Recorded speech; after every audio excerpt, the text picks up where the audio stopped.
So high, কেমন আছেন আপনারা? আশা করি আপনারা সকলে অনেক বেশি ভালো আছেন। আমি আছি আপনাদের সাথে শাহপুরান শুভ এবং আপনারা দেখছেন সিনেবু। সো আজকে আমরা কথা বলবো হচ্ছে নুহা সুমায়নের লেটেস্ট একটি ওয়েব সিরিজ, সেটা হচ্ছে টু শো এর এপিসোড নাম্বার 2 নিয়ে। তো এর আগের ভিডিওতে হচ্ছে আমরা টু শো এর প্রথম এপিসোড ওয়াক্ত নিয়ে কথা বলেছি। অলরেডি হয়তো আপনারা সেই ভিডিওটা দেখে বেড়েছেন। যদি না দেখে থাকেন অবশ্যই ডেসক্রিপশন বক্সে অথবা আই বাটনে আমি দিয়ে দেবো, আপনারা দেখে নিতে পারেন। সো আজকে আমরা কথা বলবো হচ্ছে সেই টু শো এরই এপিসোড নাম্বার 2 নিয়ে। তো সেটা হচ্ছে ভাগ্য ভালো, সেখানে অভিনয় করেছে মোশাররফ করিম।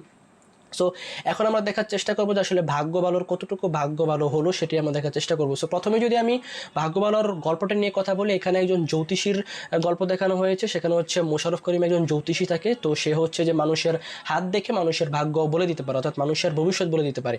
কিন্তু তার নিজের ভাগ্য হচ্ছে যে খুবই খারাপ, কারণ সে হচ্ছে খুবই দরিদ্র। তার মাকে নিয়ে হচ্ছে যে সে খুব খারাপ অবস্থাতে আছে, তার খুব আর্থিক আর মানে অর্থ প্রয়োজন। সো এই যে তার নিজের ভাগ্যের করুণ দশা, কিন্তু সে হচ্ছে যে মানুষের ভাগ্য ভবিষ্যৎ বলে দিতে পারতেছে, কিন্তু সে নিজের ভাগ্য ভবিষ্যতে কি আছে সেটা সে বলতে পারতেছে না।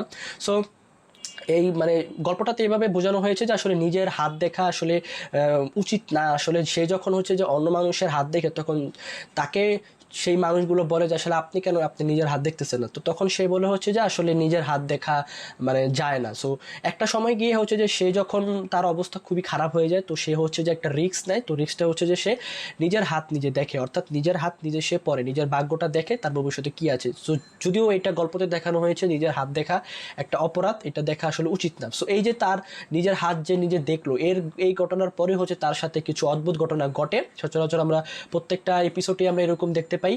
সো ভিকটিমের সাথে কিছু অদ্ভুত ঘটনা ঘটে। সো কি অদ্ভুত ঘটনা ঘটে এবং তার হাত দেখার ফলে তার কি ভবিষ্যৎ কি ভালো হয় নাকি খারাপ হয়, সেটা বুঝতে হলে আপনার অবশ্যই ভাগ্য ভালোটা দেখতে হবে। তো এবার বলি হচ্ছে যে অ্যাক্টিং কেমন হয়েছে।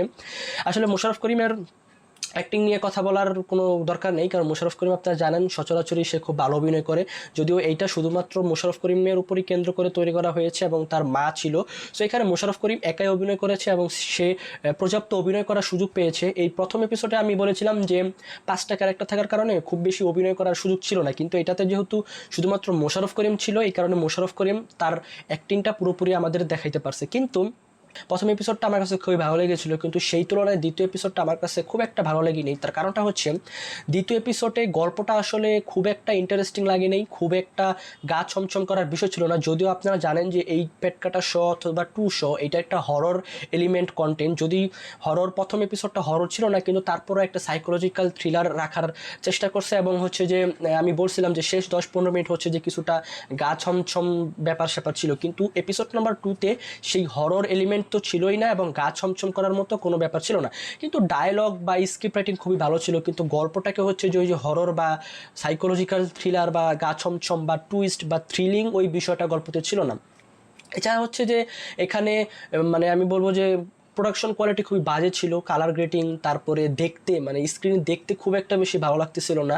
আমার মনে হয় এটা বাজেটের কারণে, মানে খুব অল্প বাজেটে তৈরি করার মানে ট্রাই করছে, বাট আসলে বাজেট খুব কম করে তৈরি করার কারণে আসলে দেখতে স্ক্রিনে খুব একটা ভালো লাগতেছিল না। দেখে মনে হইতেছিল যে আসলে চরকির কন্টেন্ট, আমরা যেটা জানি চরকি প্রত্যেকটা কন্টেন্টই খুব হাই কোয়ালিটির থাকে, প্রোডাকশন ভ্যালু খুবই দারুণ থাকে, কিন্তু সেই ক্ষেত্রে আমরা প্রথম এপিসোডটা তো টুকটাক ছিল ভালোই, কিন্তু দ্বিতীয় এপিসোডটাতে প্রোডাকশন কোয়ালিটি খুবই খারাপ ছিল।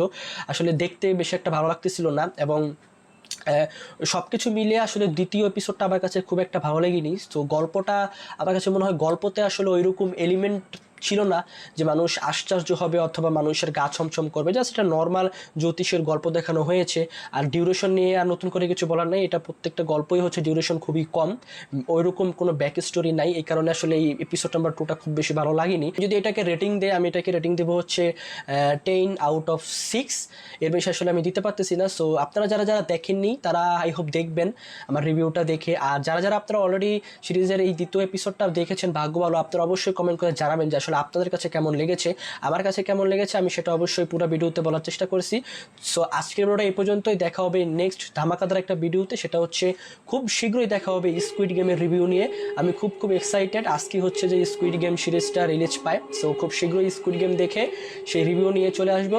সেই পর্যন্ত সবাই ভালো থাকবেন, সুস্থ থাকবেন। আল্লাহ হাফেজ।